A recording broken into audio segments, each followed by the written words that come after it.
Bismillahirrahmanirrahim. Assalamualaikum warahmatullahi wabarakatuh. Alhamdulillahirrabbilalamin. Salatu wassalamu ala rasulillah wa ala alihi wa sahbihi wa mawalah. Asyhadu an la ilaha illallah, asyhadu anna muhammadan abduhu wa rasuluh, la nabiyya wa la rasula ba'dah, amma ba'du.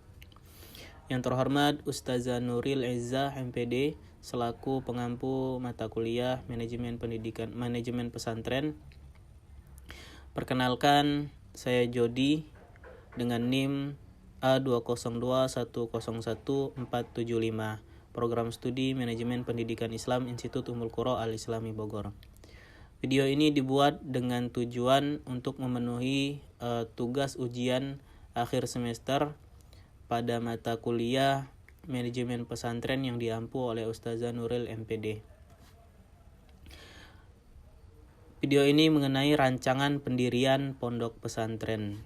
Insya Allah nantinya nama pesantren yang akan saya buat itu namanya adalah Pondok Pesantren Darul Hufaz wal Lughah, di mana pondok pesantren ini nantinya akan menjadi rumah bagi generasi muda yang ingin menghafal Al-Quran dan ingin mendalami bahasa.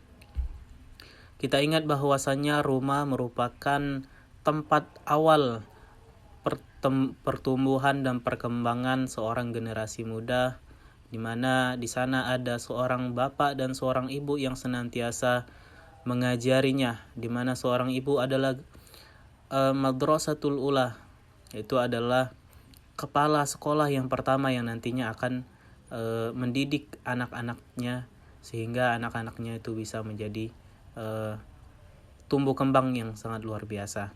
Nah, dari rumah inilah kita ingat bahwasannya langkah pertama pertumbuh kembangan anak. Nah, di pondok pesantren kita ini kita menginginkan disinilah nanti lahirnya para penghafal Al-Quran dan ahli dalam bahasa. Adapun untuk lokasinya nantinya insya Allah akan bertempat di Desa Simpang Jongkong, Kecamatan Simpang Jongkok, Simpang Perlang, Kabupaten Bangka Tengah, Provinsi Bangka Belitung. Alasan kita memilih tempat ini dari sisi kekuatan itu berada di pinggiran kota, sehingga mudah untuk akses kemana-mana. Kemudian harga jual tanah juga di sana terbilang murah. Banyaknya lokasi wisata sehingga ketika santri-santri atau asatis-asatis untuk berliburan itu tidak perlu ke jauh-jauh begitu.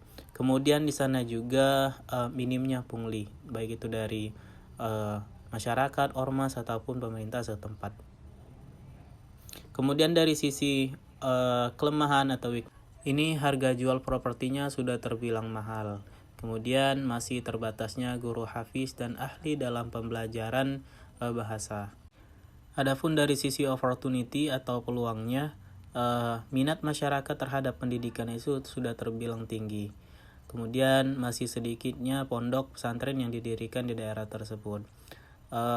Belum ada lembaga tahfiz dan lughah yang berdiri di daerah tersebut.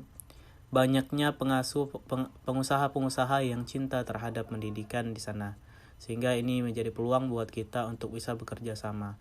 Kemudian tingkat ekonomi masyarakat juga sudah terbilang menengah dan ke atas. Kemudian dari sisi threat atau ancaman, ini berdirinya lembaga-lembaga baru sehingga ini menjadi pesaing buat kita. Kemudian turunnya pendapatan masyarakat. Di sana pendapatan masyarakat itu adalah timah. Nah, di sini kadang kendala dari masyarakat itu adalah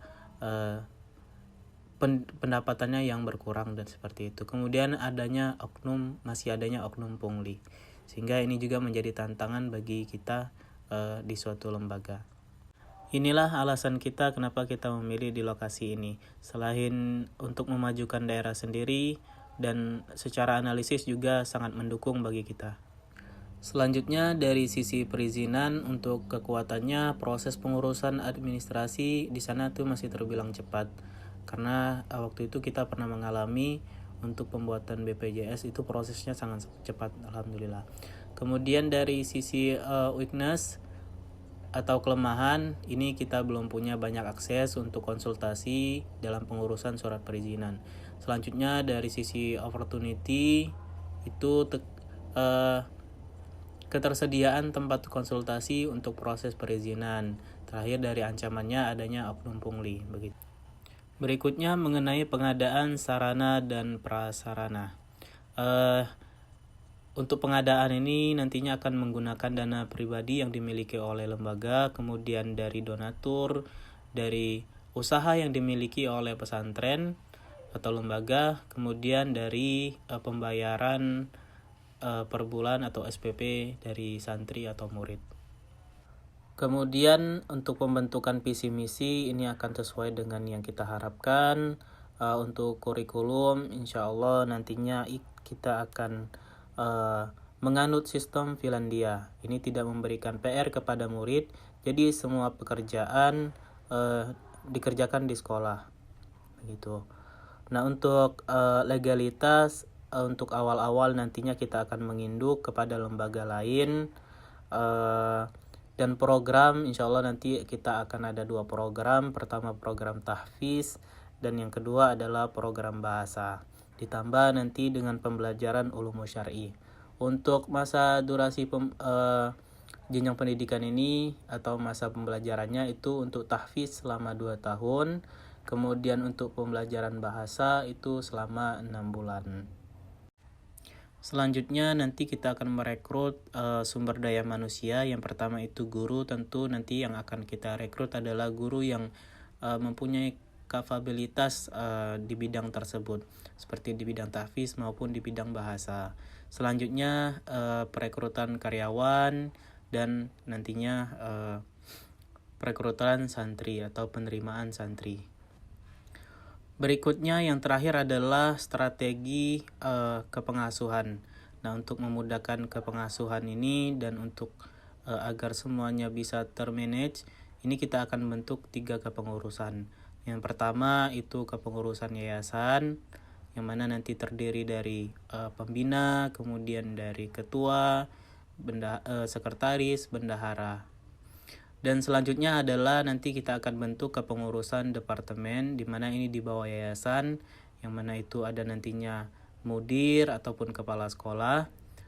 Yang selanjutnya adalah divisi-divisi nanti yang akan kita bentuk.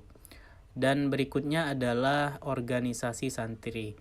Dan ini diharapkannya nanti santri bisa mengembangkan potensinya dan bisa belajar juga dalam mengelola keorganisasian.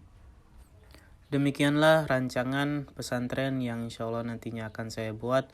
Mudah-mudahan ini merupakan menjadi doa sehingga Allah nantinya benar-benar memberikan rezeki bagi saya dan mengizinkan saya untuk bisa berdakwah melalui pondok pesantren. Demikian, Assalamualaikum warahmatullahi wabarakatuh.